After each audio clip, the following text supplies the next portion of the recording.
আসসালামু আলাইকুম দর্শক, আমি Ishaq Hossain back with another video. আশা করি যে এখানে আছেন অনেক ভালো আছেন এবং সুস্থ আছেন। তো আমি আমার যেটা ব্রিডিং ফার্ম, রাজশাহীর যে ব্রিডিং ফার্মটা, সেটাতে কিছু কার্যক্রম দেখাবো আর কিছু জিনিস আপনার সাথে শেয়ার করব। প্রথমত, এইখানে জেব্রা মাছ ব্রিডে দেওয়া ছিল, প্রচুর পরিমাণে ডিম দিয়েছে। একটু দেখাই, কতখানি বোঝাতে পারবো কিনা। উপর দিয়ে দেখাচ্ছে পুরা মিথলিন ব্লু দিয়ে দেওয়া হয়েছে। আমি একটু লাইট দিয়ে দেখি। তো ভিউয়ার্স, দেখেন লাইট দিয়ে দেখাচ্ছি। এই যে যে আপনারা সাদা সাদা যা দেখতে পাচ্ছেন অসংখ্য, এবং এই যে দেখেন কালো কালো দাগ আসতেছে, এটা আজকে মোটামুটি 2.5 দিন হতে যাচ্ছে। কালকে থেকে অলরেডি কিছু কিছু ফ্রি সুইম করবে। এগুলো সব হলো জেব্রার ডিম। এখানে ডিম অবস্থায় সবুজ সবুজ অনেক কালারের জেব্রা আছে, আহ, ডিম আছে। তো এগুলো হলো সব জেব্রার ডিম। তো এইখানে আমি এক্সপেক্ট করছি যে সব ঠিকঠাক থাকলে 40% 50% হ্যাচ হবে, কারণ আমার কাছে মেল কম ছিল, এর জন্য হ্যাচ রেটটা একটু কম হবে। তো আপনারা ট্রাই করবেন জেব্রা যখন ব্রিডে দিবেন, আহ, একটা ফিমেলের এগনেস্টে 2টা মেল দেওয়ার চেষ্টা করবেন। তো আজকে যে মেইন টপিকসটা, যে এইখানে আমি যে গুলো বানানো হয়েছে, তো যেটা দেখাচ্ছিলাম যে আমি এখনো অ্যারেশনের ব্যবস্থা করি নাই, অক্সিজেনের ব্যবস্থা করি নাই। এইখানে একটু দেখাই যে এখানে টেট্রা এবং লং ফিন জেব্রা, যেগুলো জেব্রার ব্রুড আছে আমার, আর ওখানে হলো টেট্রা আছে এর সাথে সাথে।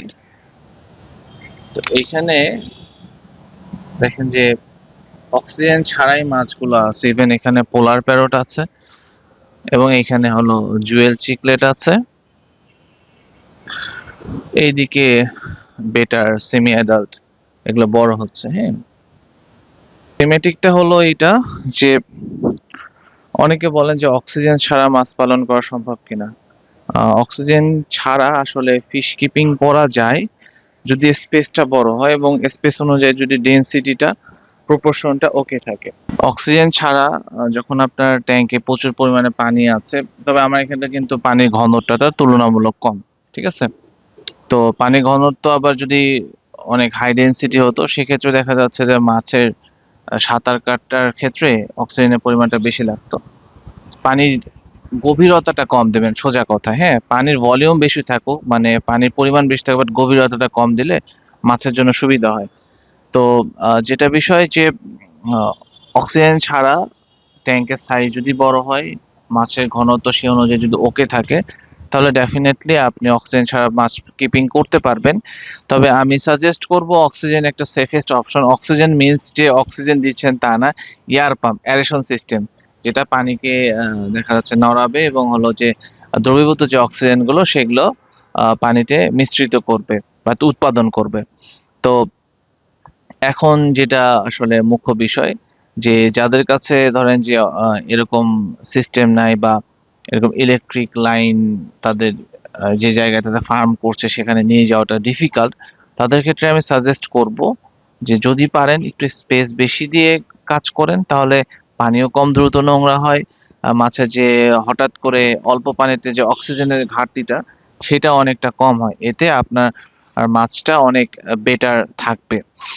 তো 2 নাম্বার যে বিষয়টা, যে আসলে কোন ধরনের মাছ আপনি অক্সিজেন ছাড়া রাখলে বেটার হয়।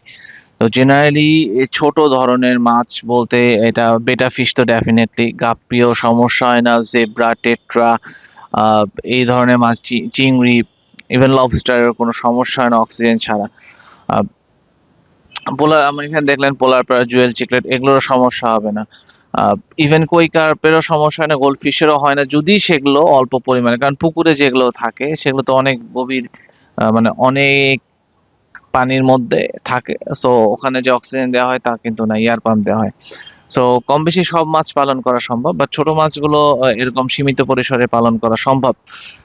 আর পোনার ক্ষেত্রে যদি কেউ প্রায় আহ, মানে আপনার বড় করেন, পোনার ক্ষেত্রে আমি সাজেস্ট করব যে তুলনামূলক পারলে একটু অক্সিজেনের বা এয়ার পাম্পের ব্যবস্থাটা করবেন। এতে যেটা হয় যে পোনার স্ট্রেসটা কম হয়, এবং পোনার গ্রোথটা বেটার হয়। কারণ ছোটবেলাতে যদি এরা ওই স্ট্রেসের মধ্যে যায়, এদের প্রপার গ্রোথ হবে না, প্রপারলি এরা বেড়ে উঠবে না, এবং মর্টালিটি রেট বা মৃত্যুর যে হারটা সেটা অনেক বেশি হবে।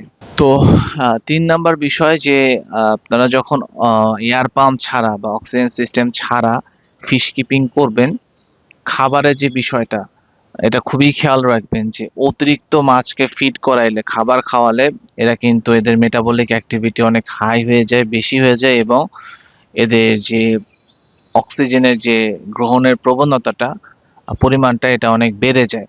সো আপনি একে তো দেখা যাচ্ছে যদি অক্সিজেনের ব্যবস্থা না করেন, দ্বিতীয়ত খাবার বেশি খাওয়ালে মাছ মারা যাওয়ার সম্ভাবনা অনেক বেশি বেশি পরিমাণে খেয়ে।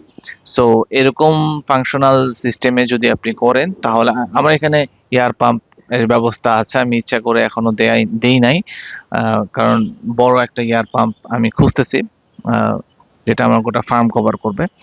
তো যেটা বিষয় যে আপনারা আপনার খাবারটা পরিমিত দিবেন, এতে দেখা যাচ্ছে যে মাছ অক্সিজেন ছাড়া দিব্যি ভালো থাকবে, এয়ার পাম্প ছাড়া।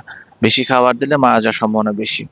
4 নাম্বার বিষয়, পানি যদি আপনি রেগুলার মিন্স প্রতিদিন না, আপনার অভিজ্ঞতা অনুযায়ী বুঝতে পারবেন, তবে আমি একটা সার্টেন টাইম পিরিয়ড বলি। যে কোনো মাছের ক্ষেত্রে অ্যাটলিস্ট 7 to 10 days এর ক্ষেত্রে, 7 to 10 days, 7 থেকে 10 দিন, এই সময়ের মধ্যে আপনার সাইফন করে ফেলেন। যদি ফ্রাই মাছ থাকে বা ছোট ছোট পোনা থাকে, সেক্ষেত্রে 5 থেকে 6 দিন বা 7 দিন পর পরই এটা এটা পানির ভলিউমের উপর, মানে পানির পরিমাণের উপর ডিপেন্ড করতেছে। তবে তলার যে নোংরাটা সেটা সাইফন করে ফেলাটা বা পরিষ্কার করে ফেলাটা খুবই ইম্পর্টেন্ট, জরুরি। তা না হলে যে কোনো মুহূর্তে গ্যাস রিয়াকশন করে পানিতে একটা প্রবলেম ক্রিয়েট করতে পারে, যেহেতু অ্যারেশন সিস্টেমটা যদি আপনি কাজ করেন।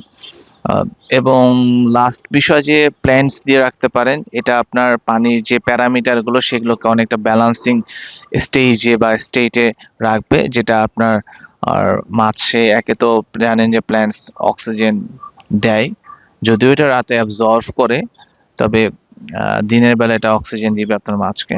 আর রাতের বেলা যেহেতু মাছ এর মুভমেন্ট কম হয়, সো মুভমেন্ট হলেই তো দেখা যাচ্ছে যে এদের মেটাবলিক অ্যাক্টিভিটি হাই হয়, তখন অক্সিজেন অ্যাবজর্বেশনের পরিমাণটা বেশি হয়। সেজন্য দেখা যাচ্ছে যে প্ল্যান্টস দিয়ে রাখতে পারেন, এতে আপনার ট্যাঙ্কটা অলমোস্ট গুড বা ওকে থাকবে।